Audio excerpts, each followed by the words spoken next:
کہاں دفناؤں میں، کر مدد میری باقر بیٹا، ہم شیر کی قبر بناؤں میں، جو خون سے بھری تھی مادر کی، نظروں سے چھپا دی میں نے، 1 سال سے تھی جو گردن میں، رسی وہ ہٹا دی میں نے، گردن پہ بنے جو رسی سے، کیسے وہ نیل چھپاؤں میں، کر مدد میری باقر بیٹا، ہم شیر کی قبر بناؤں میں،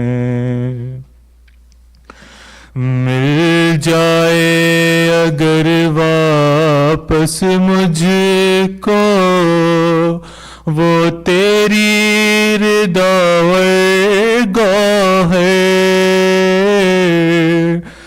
بابا کی لحد پہ رکھ دوں یا صغرا کو دوں لے جا کر، وہ دونوں امانت ہے تیری، بتلا دے کسے پہنچاؤں میں، کر مدد میری باقر بیٹا، ہم شیر کی قبر بناؤں میں،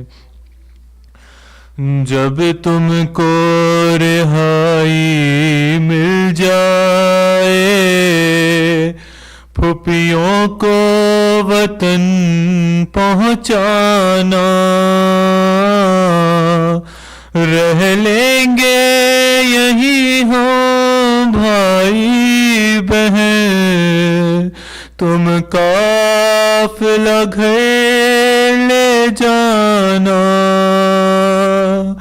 دفناتے ہوئے اس بچی کو زندہ میں اگر مر جاؤں میں، کر مدد میری باقر بیٹا، ہم شیر کی قبر بناؤں میں، تعویذ لحد کو بند کیا عابد نے یہ کہہ کر اکبر،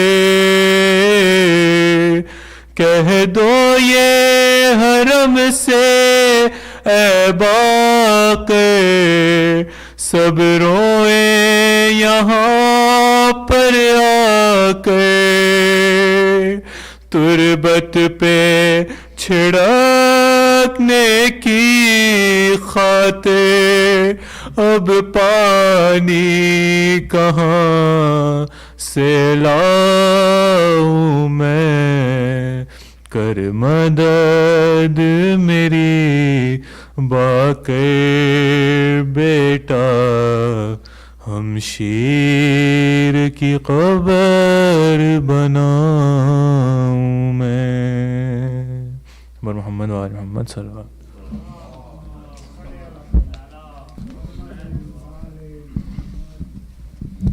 Jazakumullah khair, Brother Muhammad, for the beautiful recitation and with the poetry behind us. If you don't mind, please invite Sheikh to the member with the loud salawat.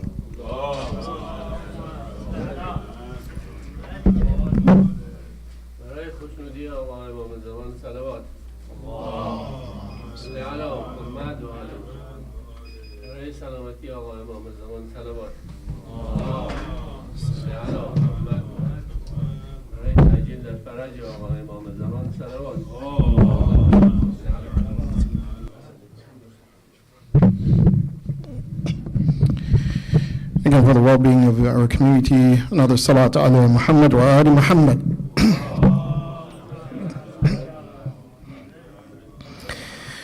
For the hastened reappearance of Imam in Zaman, and even louder salat ala Muhammad wa ali Muhammad. Allahumma salli Muhammad wa ala Muhammad. أعوذ بالله من الشيطان اللعين الرجيم. بسم الله الرحمن الرحيم وبه نستعين.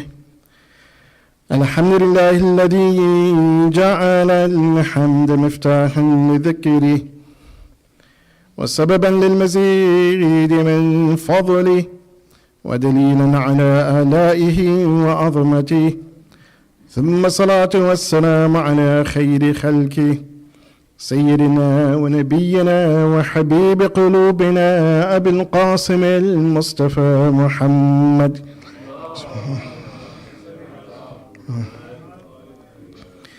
وعلى آله الطيبين الطاهرين المعصومين، لا سيما بقية الله في الأرضين، أرواحنا له فداء. أما بعد، فقد قال الله سبحانه وتعالى في كتابه الكريم: بسم الله الرحمن الرحيم.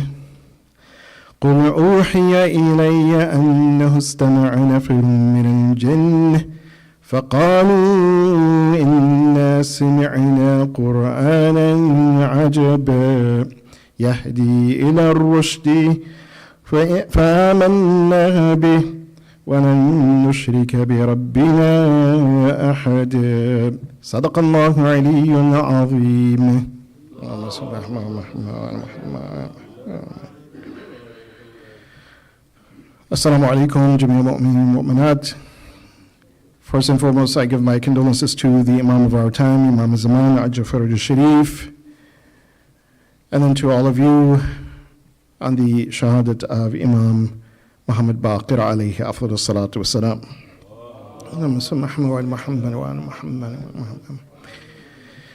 Imam Muhammad Baqir alayhi afdal salatu wassalam, who also has one title as well that we don't usually mention, or it's not, at least it is not mentioned, but it is in the riwayat, and I think it is relevant for us to understand that, because if we understand that title, that quality of Imam Baqir alayhi salatu wasalam, then we will understand one of the most renowned and famous titles, or you could say laqabs of Imam Baqir alayhi salatu wasalam.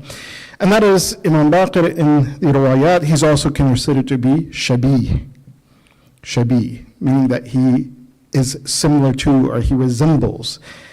He was Shabi to Rasulullah sallallahu alayhi wa alihi wa sallam.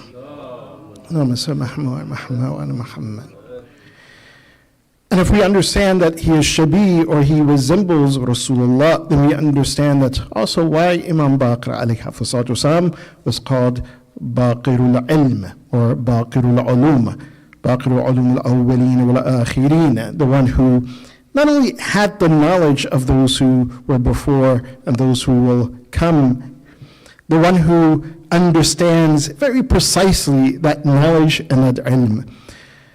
Baqir ilm al-Nabiyyin, the one who, again, had the knowledge of the Anbiya. Rasulullah sallallahu alayhi wa sallam, likewise, that he had the knowledge of all of the Anbiya and more. So Imam Baqir alayhi salatu wasalam, again, he bears that title, Baqir ilm al-Nabiyyin, Baqir ulum al-Awwaleen wal-Akhirin, in that sense that he resembles Rasulullah sallallahu alayhi wa sallam. Inshallah, at the end of our majlis as well, you will see that there are also some similarities between Imam Baqir alayhi salatu wasalam and his grandfather Imam Hussein alayhi salatu wasalam.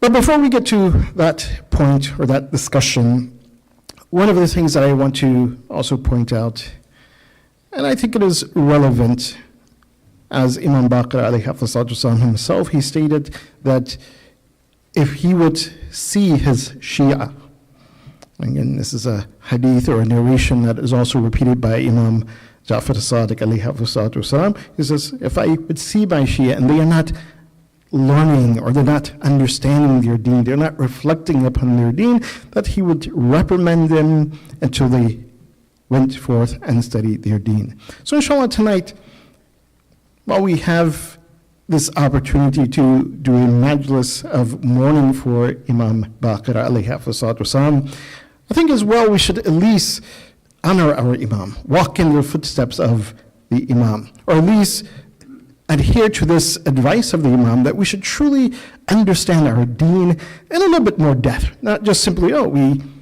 understand things in a very superficial or surface manner. One of those areas which we can do this, and it is an area which quite often arises as a question. I know that several people have asked this question, which is based on one of the famous hadith or narrations of Rasulullah sallallahu alaihi wasallam, but also repeated by other Imams, where the Prophet says, "Man arafa nafsahu faqad arafa rabbah." That individual who knows himself or herself, then they begin to know their Lord. They begin to know Allah subhanahu wa ta'ala. And when we think about this, the words themselves, they seem to be very simple, maybe straightforward, but anyone who reflects upon this, anyone who thinks about this, they understand that this is a very profound statement. Man arafa rabbahu, man arafa nafsuhu, faqad arafa rabbah. So on one hand, of course, we say that, is it really possible to understand Allah subhanahu wa ta'ala? But then when we think about it and reflect about it as well, we think, hey, do we actually and really know ourselves? To that degree that we understand that how we connect to Allah subhanahu wa ta'ala or not? Very profound statement. But when we search the words of Imam Baqir alayhi salatu wasalam, subhanallah, he has a statement, and again, at just the surface level of that statement, we think that, this kind of makes sense. It may help us. But the more we reflect upon what Imam Baqir alayhi salatu wasalam is stating, he gives us that path of truly understanding that. How do we truly understand ourselves in order to understand Allah subhanahu wa ta'ala? Very beautiful statement. Again, he gives us that path to ma'rifatun nafs. And he does so in a statement, and read the statement. Again, when we see the Arabic, or at least at one point, especially during the time of the Imam alayhi salatu wasalam, quite often things were written, that when these hadith are recorded, they were written down. No one put vowel markings on this hadith. Vowel markings are not there. But later, in some of the books and the narrations, then, alif, ba, ta, the hamza, the fatha, kasra, sukun, these are written. Just like in the Quran. At one point, it wasn't written, but then it was written in order to make sure that the Quran is read the way it's supposed to be read. But even in that, we see that sometimes there are different qira'at. Maybe one vowel marking is changed, but it still has the same meaning. Or it alludes to a different idea and concept. One of those very simple in Surah Al-Fatiha, Maliki Yawm ad-Din or Maliki Yawm ad-Din. Both are correct. Maliki Yawm ad-Din and Maliki Yawm ad-Din have similar meanings, but if we really dig into its understanding, whether we recite the elongated alif after the noon, Maliki Yawm ad-Din, or we just say Maliki Yawm ad-Din, it's a fatha. And we're not going to go into the tafsir of that, but nonetheless, the meaning is similar. It does not remove the profoundness of the Quran, nor is it an error. Likewise, in some of the riwayat of Ahlul Bayt, alayhim afdalu salatu wassalam, that when you read it in one way, has its meaning. You read it in a different way, with different vowel markers, still has a very profound meaning, and the meaning also overlaps and it kind of connects with one another. So at least understand this. And as I said, in order to honor our Imam, we don't want to just take his hadith, this statement where he's guiding us towards ma'rifatun nafs. He's guiding us towards to understand ourselves in order to understand Allah subhanahu wa ta'ala. So this statement that the Imam he makes, he says, again, this is the way that you will see it probably written in the books of the Hadith al-Kafi, the ones that at least have vowel markings. It will say, صد سبيل العجب بمعرفة النفس وتخلص إلى راحة النفس بصحة التفويض. So صد سبيل العجب. So sudda means to close, to, again, block, to close. To close what? Sabil al-ujub, the path of pride. How do we do that? بِمَعْرِفَةِ النَّفْسِ. So in other words, that if we truly want to have ma'rifatun nafs, and again, that ma'rifatun nafs, which will lead us to understanding Allah subhanahu wa ta'ala, we have to see that what are the pathways of our nafs, our ego, that lead us to pride or arrogance? What are the things that we are associating to ourselves that, oh, well, because I have this, maybe because my degree is this or is that, then, oh, hey, you know what, I'm better than this person. Ana akbar minhu, I'm greater than that person. When the only greatest thing that we should understand and see is what? Allah, Allahu Akbar. So, sudda sabil al-ujub. So what are the things that our pride may lie in? Our bank account, if we're making 6 digits, a month or a year or whatever, the type of car we drive, the type of clothes we wear, we're from this family, that. What are these things? And so Imam Baqir alayhi wasallam, he says, well, put those aside, cast those aside. That if you truly want to have that ma'rifah, what humbles you before Allah subhanahu wa ta'ala, then you have to see that, look, I really have nothing that I should be arrogant about or proud about, that, oh, because of this or because of that, then I'm better than others. This is one of the philosophies of Hajj. This is the Hajj, the month of Hajj. That why rich, poor, every ethnicity, every people from any tribe, that what do they do when they go to Hajj? They remove all of these things which distinguish us from one another. And everyone wears the ihram. Dress simple. Not because of you're from this tribe or that tribe, or you make this much money, that much. No, none of those things matter. You're the makhluk of Allah subhanahu wa ta'ala. You're the creation of Allah subhanahu wa ta'ala. And you humble yourself before Allah subhanahu wa ta'ala.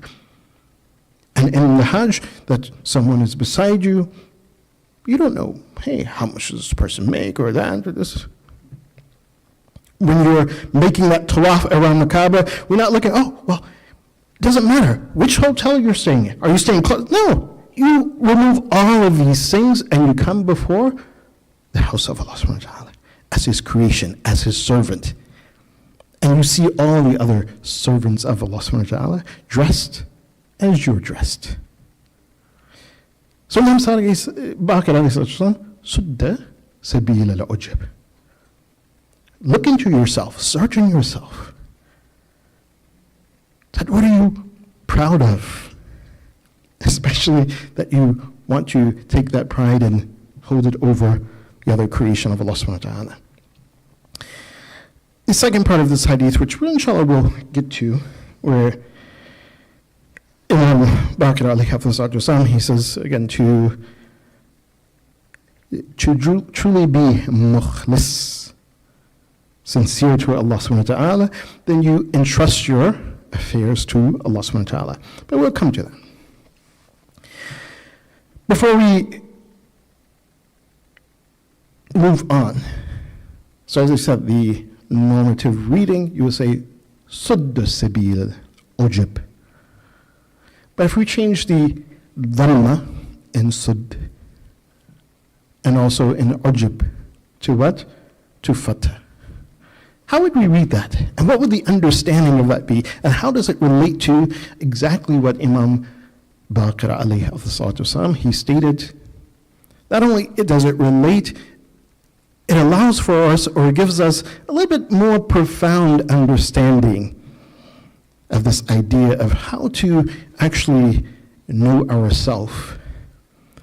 Somewhat similar to what we stated in Salatul Jum'ah, again another riwayat or hadith from Imam Baqir alayhi salatu wasalam, where he said, again, look at your heart, examine your heart to see, who do you love? Do you love the people who obey Allah subhanahu wa ta'ala, or is your heart inclined to those who disobey Allah subhanahu wa ta'ala? Al-mar'u ma'aman ahab. That every person will be with those whom they love, whom they're inclined to. On Yawm al-Qiyamah, you will be raised with these individuals. If you love Rasulullah sallallahu alayhi wa sallam, or at least if you say you have that love for Allah, Allah subhanahu wa ta'ala, He told His Prophet, He says, tell them, in kuntum tuhibbun Allah. Say that if you love Allah, fattabi'uni yuhibbukum Allah. That follow me. Love Rasulullah. Love the Ahlul Bayt. La as'alukum alayhi ajran illa mawaddata fil qurba. Love the close ones, the near ones to Rasulullah sallallahu alaihi wasallam. And Allah subhanahu wa ta'ala, He will reciprocate that love. So test our hearts. This is what Imam Baqir, he was alluding to there. Here he's saying that, look, again, look at yourself, examine yourself, and what are the points of ujub, what are the points of pride? Or if we go with the other reading, sadda sabil al-ajab bima'rifat al-nafs. So sadda also comes in a meaning, it could mean close, it could mean also fill as well, that you're filling something up. Yeah, you've filled something, like a room. Saddal urfa. So you filled it up with something, and of course if you fill it up with something, what's going to happen? It's going to block something off. So fill that path of what? Al-ajab. And what is ajab? Ajab means to be surprised about something, to wonder about something, to be awestruck about something. And quite often, what happens is that if we are amazed and we're awestruck about something, what happens to us? We're inclined towards that thing. So for example, if someone sees a very nice car going down the street, and we're like, oh, man, that's a bad car, that's nice. What happens? We become inclined to it. In some sense, we become attached to it. It's like, oh, you know what? That's the kind of car I want.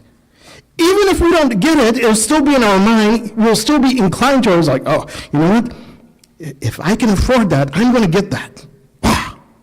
It left an impression in your heart. Left an impression in your mind to the point that you were awestruck about that thing and you now want that thing. Or for some reason, oh, you know what? That car is better than the other cars. You know what? That guy's driving a Lamborghini. Wow, look at that. You know, I'm driving a Ford. Wow. If I can get that, then... And because you are awestruck by that, you say, oh, that is better than this. It's more superior than that. You become inclined to that thing. We understand this in that way. And why am I saying this? Why do I do this second reading? Because in the Quran, Allah subhanahu wa ta'ala, subhanallah, if we look at this root, Ayn, Jim, and Ba. Ayn, Jim, and Ba, if you put a dhamma on the beginning, ujub, which means pride, means arrogance. But if you put a fatha on it, ajab, then it means, oh, you're awestruck about something. Allah subhanahu wa ta'ala, He uses this root quite often in the Quran about what? In the way of ajab, to be surprised and to be awestruck about something. And in some cases, we find it to be good and positive. For example, the first verse of Surah Al-Jinn, which we recited, was positive. Well, Allah subhanahu wa ta'ala, He says, or He tells the Prophet, say, but why? Because Allah subhanahu wa ta'ala, He informed Rasulullah about some of the jinn, a group of jinn. So the Prophet Allah says, قُلْ, as Allah subhanahu wa ta'ala tells them, say, أُوحِيَ إِلَيَّ أَنَّهُ اسْتَمَعَ نَفَرٌ مِّنَ الْجِنِّ, that a group of jinn, they heard something. And what did they hear? فَقَالُوا إِنَّا سَمِعْنَا قُرْآنًا عَجَبًا. We heard a revelation from Allah subhanahu wa ta'ala, the Quran from Allah subhanahu wa ta'ala, عَجَبًا. Oh, it blew us away. We were awestruck about that thing. And because it was so great, they were awestruck about that thing. They wondered, they were amazed by the Quran, that revelation which did what? As I said, يَهْدِي إِلَى الرُّشْدِ, it leads us to being our better self, leads the creation of Allah subhanahu wa ta'ala to being a better self. فَآمَنَّا بِهِ. So because they were awestruck by that revelation, آمَنَّا بِهِ, they believed in Allah subhanahu wa ta'ala, the one who delivered that revelation to His Anbiya. وَلَنْ نُشْرِكَ بِرَبِّنَا أَحَدًا. So therefore we will never associate anything with Allah subhanahu wa ta'ala. Why? Because they were awestruck by the words of Allah subhanahu wa ta'ala.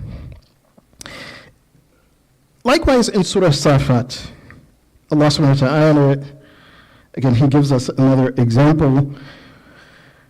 When the Prophet of Allah subhanahu wa ta'ala, he's speaking to the mushrikeen, he's delivering the ayat of Allah subhanahu wa ta'ala, the revelation of Allah subhanahu wa ta'ala.